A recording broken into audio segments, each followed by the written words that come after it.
Thanks for joining us today on the Righteous Rock Show, Ken Tamplin. We really appreciate you taking your time out of your schedule to do this interview. What was the first band you were in? Well, the first band I was in was quite a few years ago. I started my own group called Revival, and I think I had just turned 16. I had done actually one professional recording prior to that, which was kind of interesting, that I did on my own. But it was comprised of guys, like a couple youth pastors from Melodyland Christian Center way back in the day. In fact, we actually warmed up for bands that you might even remember that what was the name of that band that Doug Pinnick was in before King's X? It was called... let me think of it. It was a Christian band, and it was called Servant. Servant. Yeah, was the name of that band. But anyway, lots of, Jesse Dixon, and so that was quite a number of years ago. And then from there, I went on into another band called the Image Band, which was actually with Mike Stan. You might remember him as I knew him as Mike Annis, which is his real name. But Mike Stan in what is what's the name of the band that he did? It's a kind of a punk band. Gosh, my brain's failing me right this second. But anyway, so he went on to do that. Mike Stan, look his name up because he's got a pretty good sized punk band. And then from there, I went to my first real kind of professional band, which was Joshua. I was in that band for 4 years, and then after Joshua was Shout, and Shout was Magdalene, and then a bunch of solo records after that. When did you start playing guitar? I actually picked up my guitar when I was about 6 years old. So I've been playing guitar since I was 6 years old and singing since I was about 9. I didn't really take the voice that seriously as far as being like a lead singer, because all I really cared about was my guitar solos. So it wasn't until I was about 19 when I joined Joshua that I really started to take my voice seriously. Did you think of the band names?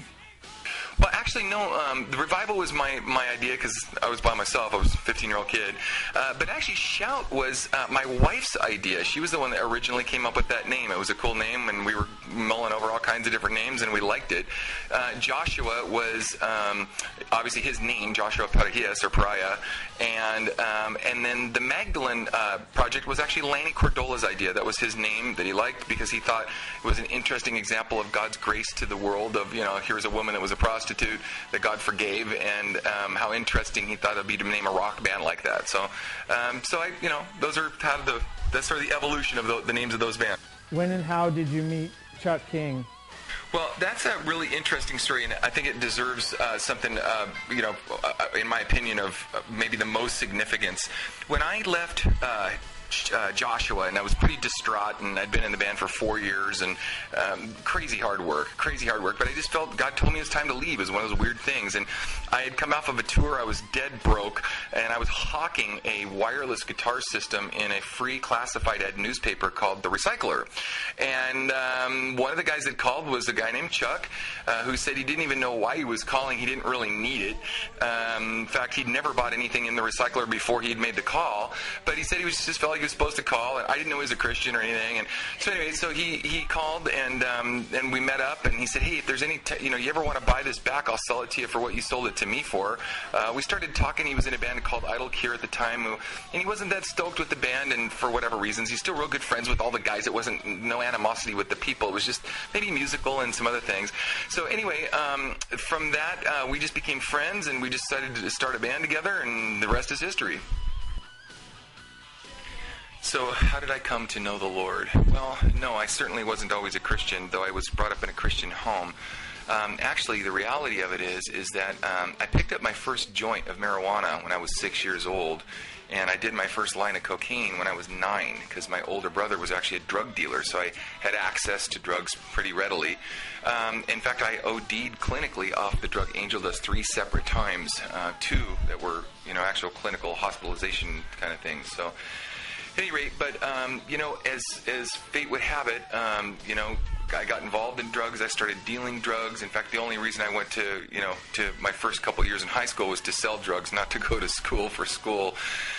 And one thing led to another. Finally, I really felt impressed that that the Lord was going to take my life. I mean, if I didn't stop, I was definitely not not going down a good path. And one time my mom invited me to come to a Sunday morning service down at Melodyland Christian Center, and the pastor started reading my life like a book and announcing it from the podium. And I had thought my mom had during the week maybe called the pastor and told him about my life story, until the pastor started talking about only things that I knew about, which I knew she couldn't have called and talked to him about because she didn't know.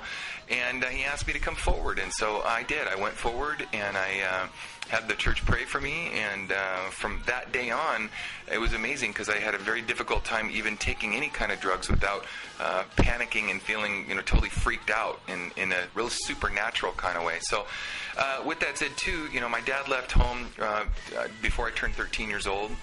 And at that time, prior to him leaving, running off with his secretary, I had accidentally made a rocket in my backyard out of an empty CO2 shell with match heads and match powder. You know how you can crush match powder and match heads into a CO2 shell? You light it and it shoots off like a rocket. Except mine actually turned into a pipe bomb. And the tip blew off and shot me in the stomach and ripped up my spleen and part of my colon and whatnot. And so I was actually put in a room to die. And so they gave my mom less than 1% chance of survival, which was pretty grim. And she began to call prayer chains and prayed for me, vigorously. And I also caught peritonitis and staph infection at that time, which made it even worse because once that's in your blood and it reaches a point of no return, there's no way for them to be able to bring you back. And so after about 48 hours of an intensive care, the staph infection had receded and the peritonitis had receded to not normal levels but manageable levels. And I was a medical miracle thanks to the prayers of my mother. So anyway, so from then, when my dad left home, it was a very difficult time because obviously, there was the money stopped, and we wound up going from hotel to hotel. In fact, we lived in hotels for a solid year, weekly moving, because we didn't have the money and whatnot, and he was not paying child support and so forth. So we're just scraping to get by. Finally, we sort of met our end. I mean, after about a year of this, we were stuck in some hotel in the middle of La Habra, California, and we ran out of money, dude. And we ran out of food, and we ran out of gas, and we ran out of a way to live. So shamefully and sadly, my mom, not knowing what to do, suggested that the whole, my younger brother and myself and her commit suicide because there was nothing left. There was no hope. My sister was in jail. My older brother was in jail for dealing drugs. And in fact, no, I apologize. My sister had run away from home at that point. She wasn't in jail. Just my older brother was in jail. But anyway, and at that point in time, when she'd made the suggestion, we had an old black and white TV in this cockroach-infested, pesticide-smelling, dingy hotel room in La Habra. In fact, they call it Guadalajara now. It's kind of funny. But anyway, and so she, had made this proclamation to us saying, I don't know, we had a little bit of peanut butter left in a jar and a couple pieces of white bread. We should probably just eat it and take these pills, and that would be that. And she no sooner said that when there was a show called The 700 Club that was on TV that was playing in the background, and there was a guy named Ben Kinchlow that came on and said, there's a family out there right now, and you're thinking of committing suicide, and you're in Whittier, California. And it was interesting because he'd said Whittier, California. Well, ironically, the place we were in was on the cusp, on the border, where one side of the motel was in La Habra, and the other side was in Whittier, and we just happened to be on the side that was on the Whittier side, which was really strange. I'll never forget the name of the place. It was called the Oasis Motel. And anyway, he said, don't do it. Call the number on your screen. So we called the number on the screen, and a pastor of a local church came over and gave us a check for $25 to have gas in our car, and then a food voucher for $25.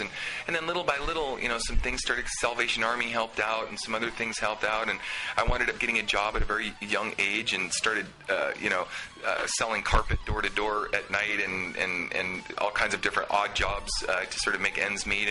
And God, little by little, dug us out of that pit and brought us through some amazing times. He's so faithful if you just trust him. And it may not be easy, but in the end, it's worth it. It's glorious. It makes you appreciate things. And in the end, he can show you that it was his doing and not yours, to show his power and his might and his grace and kindness. So anyway, that's really a very condensed Reader's Digest version, but hopefully that'll suffice for your question.